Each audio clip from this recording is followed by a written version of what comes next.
하나님 말씀 함께 보겠습니다. 로마서 8장 31절로 34절까지의 말씀입니다. 로마서 8장 31절에서 34절까지의 말씀입니다. 신약성경 250면에 있습니다.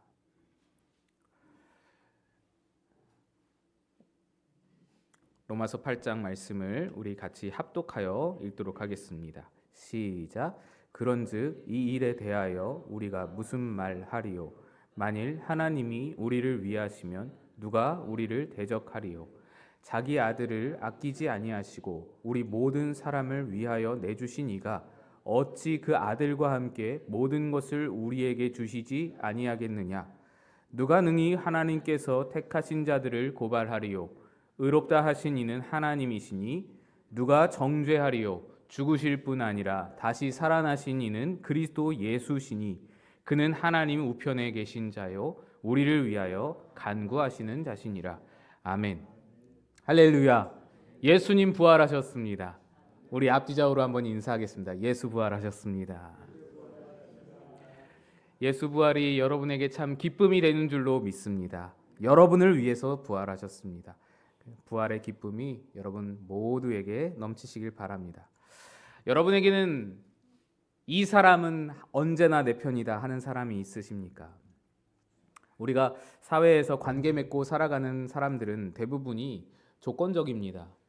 내가 그에게 무언가 유익이 되고 필요가 있기 때문에 그 사람이 나와 관계를 맺습니다. 그래서 우리는 언제나 내 조건을 충족시키기 위해서 그들에게 필요가 되기 위해서 노력을 하고 애씁니다. 그러나 언제나 내 편이라고 한다면 그런 모든 조건과 필요를 걷어내더라도 과연 내 곁에 있을 수 있을까라는 것을 따져봐야 할 것입니다. 내가 어떤 못난 모습을 보이더라도 아무리 빈궁한 형편이라도 아무 쓸모가 없어지고 어떤 유용성도 어떤 유능함도 내가 보이지 못하는 형편이라도 심지어 내가 큰 잘못을 저질러서 많은 사람들에게 그 민폐를 끼치고 해를 끼치는 그런 상황일지라도 끝까지 내 편을 들어줄 수 있는 사람, 여러분에게는 그런 사람이 있겠습니까? 여러분, 나의 아저씨라는 드라마를 보신 적이 있는지 모르겠습니다.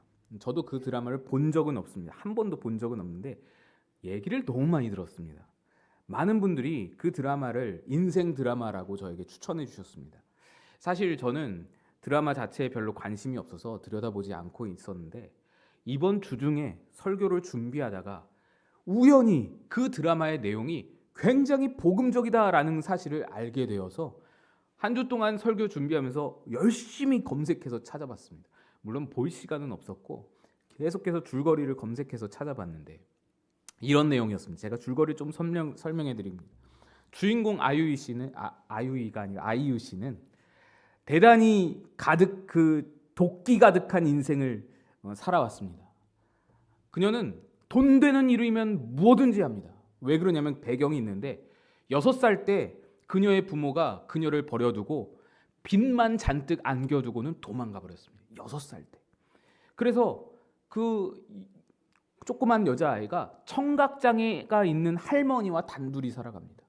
그런데 더 힘든 것은 이 아이가 아무것도 몰라서 또 주변에서 아무도 말을 해주지 않아서 할머니가 받을 수 있는 국가에서 받을 수 있는 혜택들 너무 많은데 그걸 하나도 못 받은 겁니다. 또 더 문제는 엄마가 빚을 떠안겨 놓고는 도망갔는데 이거 상속 포기하면 그만이잖아요. 상속 포기를 하면 그만인데 상속 포기를 아무도 가르쳐 주질 않았습니다. 그래서 사채업자들에게 그 빚진 것을 그대로 이 6살짜리 꼬마 아이가 떠안게 된 것입니다.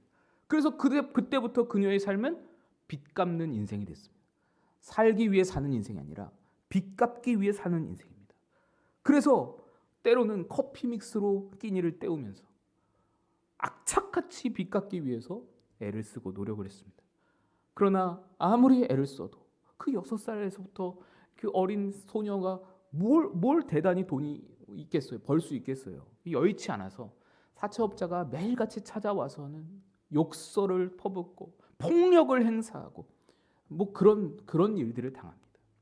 그러니까 얼마나 밑바닥 인생입니까? 얼마나 좌절과 절망이 깊겠습니까? 그러다가 하루는 이 사채업자가 또다시 막 폭력을 저지르는데 할머니를 너무 심하게 건드려서 참지 못하고 이 여자아이가 도저히 참지 못하고 사채업자를 살해하기에 이릅니다. 정당방위로 풀려나긴 했지만 그녀의 인생은 이제 더 이상 꿈이나 계획이나 희망이나 이런 것 단어와는 거리가 먼 그저 죽지 못해서 근근히 살아가는 그런 인생. 아무도 자기를 돌아보지 않을 거다. 살인한 사람을 누가 돌아보냐. 그런 마음을 가지고 사회적 관계도 다 끊어버리고 누구에게도 접근하지 마음을 열지 않고 그렇게 독하게 살아가는 여인의 삶이었습니다. 이런 모진 인생 때문에 주변에 사람이 없는데 기본적으로 사람을 믿지 않는 것도 있지만 워낙 삶의 여유가 없기 때문에 인간관계 맺을 어떤 삶의 여유가 에너지가 없었습니다. 그러다가 사채빚을 갚기 위해서 한 기회를 잡게 되는데 회사에서 서로 라이벌 관계에 있는 회사 임원 두 사람이 그 두 사람 중에 하나가 이 라이벌을 해고하기 위해서 이 여인에게 도움을 요청하는 겁니다. 내가 2천만 원을 줄 테니 그 2천만 원으로 이 사람을 해고할 수 있도록 어떻게 정보를 수집하고 불법적인 방법으로 어떻게 좀 해봐라. 그래가지고 이 사람 라이벌에게 도청을 하게 되는데 이 아이유 씨가 그 라이벌이 그 해고하려고 접근한 그 사람이 바로 주인공 이선균 씨입니다. 그런데 도청을 통해서 이 남자, 이 아저씨의 그 모든 삶의 이야기를 듣게 됐는데 이 사람이 너무나 따뜻한 거예요. 너무나 따뜻한 마음과 너무나 인간적인 모습들을 가지고 또 자기와 너무나 동질감을 느낄 만한 그런 느낌을 주는 그래서 이 아저씨의 매력에 빠져서 이 아저씨와 친해지게 되고 좋아하게 됩니다. 이 아저씨는 이 여인의 모든 아픔, 모든 상처를 다 이해해 줍니다. 심지어 아무에게도 말하지 못했던 그 살인에 대한 기억, 그 이야기를 꺼냈을 때에도 이 아저씨는 나였어도 똑같았을 거라고, 나였어도 그랬을 거라고 이 여인을 두둔하고 편을 들어줍니다. 그래서 결말이 어떠냐? 이토록 도끼 가득한 이 어린 여자의 삶이 이 아저씨를 만나는 그 기점을 인하여서 점점 행복한 삶으로 변화되어 간다는 겁니다. 아무도 내만 몰라주고 아무도 나만 관계없고 나만이 내 인생을 책임질 수 있고 이렇게 살아야만 내가 살 수 있다라고 생각하던 그 여인이 점점 사회를 향하여서 이웃을 향하여서 마음을 열고 누구와 대화하는 시간이 많아지고 행복을 느끼게 되고 그렇게 내 인생을 위해서 단 한 명 편들어주는 사람으로 인하여서 내 얘기를 들어주고 내 마음을 알아주는 한 사람 편들어주는 사람으로 인하여서 시궁창 같던 그 인생이 아무것도 건질 것 없는 인생이 소소한 행복들이 넘치고 웃음이 꽃피는 삶으로 변화되어 간다는 얘기가 이 드라마의 전반적인 이야기입니다. 이 드라마 이야기를 제가 이렇게 장황하게 말씀드린 이유는 여러분도 그런 사람을 만나기를 축복합니다 라는 이야기가 아니고 그런 사람이 여러분 되시려고 노력하셔야 됩니다 이런 얘기도 아닙니다. 여러분에게 이미 그런 분이 계시다는 것을 말씀드리기 위함입니다. 하나님은 여러분의 편을 들어주시는 분입니다. 오늘 본문 말씀은 하나님이 우리의 편을 들어주신다라는 확실한 증거를 말씀해 줍니다. 그 증거가 두 가지인데 하나는 십자가이고 다른 하나는 부활입니다. 먼저 십자가는 하나님이 여러분을 편드신다고 하는 가장 강력한 증거입니다. 우리는 하나님 앞에서도 뭔가 어떤 조건을 갖춰야 우리의 의로움을 드러내야 하나님 앞에 뭔가 쓸모가 있고 하나님이 우리를 찾아오신다라고 하나님이 우리를 사랑해 주신다라고 생각을 합니다. 그래서 죄 안 짓고 죄를 지었거든 얼른 회개해야 하고 얼른 씻어내야 되고 잘못이 없는 삶으로 하나님 앞에 서기 위해서 부단히 애를 씁니다. 그래서 우리가 죄를 범하면 우리가 악을 행하면 그 순간에 하나님이 우리를 떠나실 것 같다라고 쉽게 생각을 합니다. 우리가 그렇게 생각을 하게 된 이유는 이 세상 논리가 그렇기 때문입니다. 이 세상은 철저하게 실용주의적이고 능력주의적입니다. 쓸모가 있어야 곁에 있고 유익이 되어야 편을 듭니다.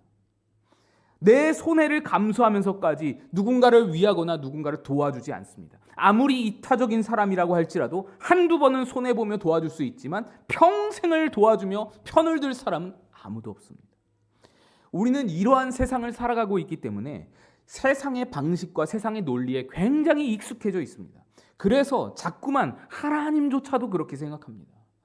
하나님도 조건적으로 우리를 사랑하실 것이다. 우리에게 쓸모와 유능함과 유익함을 찾아내실 것이다. 그것을 보면, 우리가 유능하고 유익하다는 것을 보이면 우리 곁에 계시고, 그게 아니면 우리를 떠나실 것이다. 우리 잘 아는 찬송가 가사에도 나와 있듯이 하나님은 우리에게 구원을 주셨으면 우리도 하나님께 뭔가를 드려야 한다. 너 무엇 주느냐? 너 무엇 주느냐? 하나님께 뭔가를 드려야 한다고 강박적으로 생각을 합니다. 세상에 만연한 기브 앤 테이크 정신, 세상의 논리에 물든 우리들의 생각입니다. 그러나 하나님은 그게 아니라고 자꾸만 선언하십니다. 나는 너희가 사는 세상에 속하지 않은 자다. 나는 너희가 사는 세상의 모든 방식과는 완전히 다른 존재이다 라고 하십니다. 그게 하나님의 거룩하심입니다. 하나님이 만약에 세상의 방식과 똑같은 방식으로 우리를 대하셨다면 우린 누구도 살아남을 자가 없습니다. 이스라엘 백성들이 출애굽하면서부터 원망과 불평과 그렇게 하나님을 향한 반역으로 일관했으나 그들이 그런데도 살아남을 수 있었던 이유는, 그런데도 그 모든 족보가 이어져 갈 수 있었던 이유는 하나님이 세상의 방식대로 그들을 정죄하고 그들을 대하지 않으셨기 때문입니다.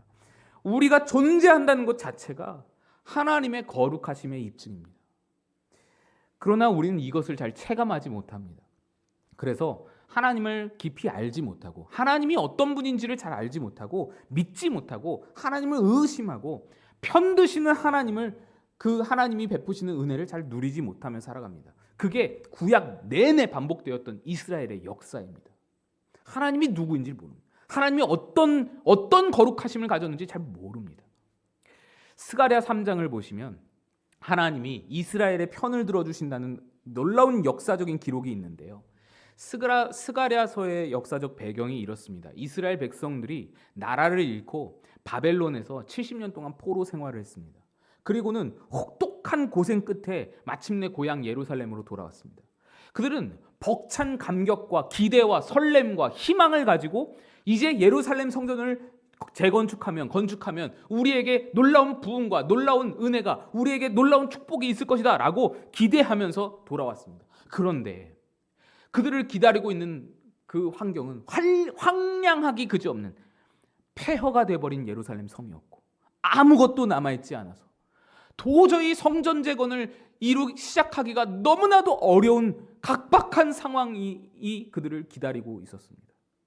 그래서 성전 재건을 하려고 터를 닦았는데 시작을 못하는 겁니다. 그게 십수년을 지나갔습니다. 그들은 이미 성전과 성벽이 무너졌다는 사실을 알고 있었지만 막상 그 참혹함을 눈으로 직접 보니 낙심이 되었습니다. 무엇보다 이 백성들의 마음을 가장 괴롭게 했던 것은 참담한 죄책감이었습니다. 우리가 하나님의 말씀을 버리고 우상을 숭배해서 나라가 망했다. 우리가 벌 받은 것이다. 우리가 이토록 심각한 죄를 저질렀는지 우리 미처 몰랐다. 우리의 예루살렘을 보니 우리가 얼마나 큰 죄를 저질렀는지 우리가 이제야 알겠다. 이런 깊은 절망감과 영적인 패배감이 그들의 마음을 지배하고 있었습니다. 자기들의 모습이 스스로 보기에도 하나님의 사랑을 받을 만한 그런 조건을 갖추지 못했다라고 스스로 판단한 것입니다. 바로 그 절망의 시기에 하나님이 스가랴 선지자를 보내셔서 한 가지 환상을 보여주십니다. 환상 중에 대제사장이 저처럼 이렇게 이 가운을 입고 이 대제사장 에봇을 입고 그렇게 섬기잖아요. 근데 그 에봇을 입었는데 이 에봇이 엄청나게 더러운 겁니다. 환상 중에 대제사장이 서 있는데, 여호수아 대제사장이 서 있는데, 스가랴 3장 3절 말씀입니다. 여호수아가 더러운 옷을 입고 천사 앞에 서 있는지라. 대제사장 여호수아는 당시 이스라엘 백성 전체를 대표하는 인물입니다. 그런데 그가 입고 있는 옷이 더러운 옷입니다. 여기서 더러운이라는 단어는 원어적 의미로 배설물이 묻어서 악취가 나는, 냄새가 나는 옷이다라는 의미입니다. 그런데 더욱 무서운 것은 그 상황이었습니다. 그렇게 더러운 옷을 입고 서 있자 사탄이 그를 대적하며 참소합니다. 스가랴 3장 1절 말씀, 대제사장 여호수아는 여호와의 천사 앞에 섰고 사탄은 그의 오른쪽에 서서 그를 대적하는 것을 여호와께서 내게 보이시니라. 환상 중에 보는 겁니다. 근데 더러운 옷 입은 대제사장이 옆에 사탄이 서서 그를 참소하는 겁니다. 뭐라고 참소하는지 우리가 볼 수는 없지만, 성경에 기록되어 있지는 않지만 아마 그랬을 겁니다. 저자는 더러운 자입니다. 저 옷을 보십시오. 범죄한 자입니다. 하나님을 배반하고 거짓말한 죄인입니다. 저런 자들이 어떻게 하나님의 백성입니까? 저런 자들이 어떻게 하나님을 예배한다고 합니까? 저런 자들은 버림받아 마땅합니다. 하나님 지금 즉시 즉결 심판으로 저를 처단하여 주소서. 이렇게 사탄의 고발이 이어집니다. 이것은 틀린 말이 하나도 없는 정확한, 구구절절이 다 맞는 말이었습니다. 실제로 그의 옷이 더럽습니다. 범죄한 자가 많습니다. 지은 죄가 많습니다. 그래서 여호수아는 면목이 없어서 이 사탄의 참소 앞에서 어떤 변명도 하지 못한 채 고개만 떨구고 있습니다. 그런데 바로 그때 재판관이신 여호와께서 더러운 옷을 입은 죄인인 여호수아에게 호통을 치시는 것이 아니라 오히려 정당한 사유로 따박따박 맞는 말을 하며 고발하고 참소하는 사탄에게 불같이 화를 내십니다. 2절입니다. 여호와께서 사탄에게 이르시되 여호와께서 너를 책망하노라. 사탄아, 여호와께서 너를 책망하노라. 예루살렘을 택한 여호와께서 너를 책망하노라. 이는 불에서 꺼낸 그슬린 나무가 아니냐. 하나님이 사탄의 입을 막아버리십니다. 이렇게 말하는 겁니다. 사탄, 내 이놈, 그 입 다물지 못할까? 이 백성은 바벨론이라는 고난의 풀무 속에서 내가 친히 내 손으로 건져낸 나무 토막일진데 너는 내가 선택하여 내가 건져내서 내가 사용하겠다는 그 나무를 너는 정죄하고 있느냐. 불길에 그슬렸다 하더라도 내가 붙들겠다는데 너가 그를 참수하느냐. 너가 뭔데? 썩 물러가라. 그리고 하나님은 천사들에게 명령하십니다. 이자의 더러운 옷을 벗기고 아름다운 옷을 입히라. 머리에 정결한 관을 씌워라. 이스라엘이 가장 초라하고 실패했던 그 절망의 순간에 하나님은 철저하게 이스라엘의 편을 들어주시는 겁니다. 하나님의 백성들을 향한 마음이 이러했습니다. 구약 내내 하나님이 표현하신 마음이 이렇습니다. 그러나 그럼에도 불구하고 백성들은 이런 하나님의 마음을 오해하고 율법을 지켜야만 스스로 의로운 자가 될 수 있다라고, 그래야만 하나님의 인정을 받을 수 있다라고 그렇게 생각했습니다. 그때 하나님이 작정을 하사 도저히 내 마음을 몰라주는 그 백성들에게 작정을 하고 보여주신 것이 바로 십자가입니다. 오늘 본문 31, 32절 보시면 그런즉 이 일에 대하여 우리가 무슨 말 하리요? 만일 하나님이 우리를 위하시면 누가 우리를 대적하리요? 자기 아들을 아끼지 아니하시고 우리 모든 사람을 위하여 내주신 이가 어찌 그 아들과 함께 모든 것을 우리에게 주시지 아니하겠느냐. 하나님이 아들을 십자가에 내걸으신 것은 너희를 향한 내 마음이 이렇다라는 증빙입니다. 모든 것을 내어줄 수 있는 내 마음이다. 하나님은 끊임없이 선지자들을 보내시며 또 성경의 약속들과 말씀들을 주시면서 당신의 마음을 보여주셨습니다. 나는 너희를 조건적으로 붙드는 자가 절대로 아니다. 나는 필요에 의해서 너희 곁에 머무는 자가 아니다. 그러나 사람들은 그 마음을 끝끝내 몰라줬습니다. 우리도 사람 사이에서도 누가 내 마음, 내 진심을 몰라주면 답답해서 뭐라고 합니까? 내 마음을 꺼내어 보여줄 수도 없고 늘 이런 말을 씁니다. 하나님이 그렇게 마음을 꺼내어 보여주신 사건이 십자가입니다. 예수께서 십자가에 달리실 때에 우리는 하나님께 내놓을 만한 어떤 조건이 아무것도 없었습니다. 우리는 그저 무지한 죄인이고 원수일 뿐이었습니다. 우리가 아직 죄인 되었을 때에, 우리가 아직 하나님을 모르고 예수를 향해서 십자가에 못 박으라 라고 외치던 그때에 하나님은 우리를 위하여 우리의 편을 드사 자기 아들을 십자가에 내걸고 죽이셔서 우리를 건지십니다. 십자가는 그런 의미입니다. 나는 내 마음을 전혀 몰라주는 너희를 위해서 아들을 죽일 수 있다. 내 아들을 십자가에 못 박으라고 외치는 너희를 위해서 내 아들을 걸 수 있다. 내 아들을 잡아서라도 나는 너의 편을 들는 것이다. 이렇게까지 했는데 이제 내 마음을 알겠느냐? 이렇게까지 하면 너희도 내 마음을 알 수 있겠느냐?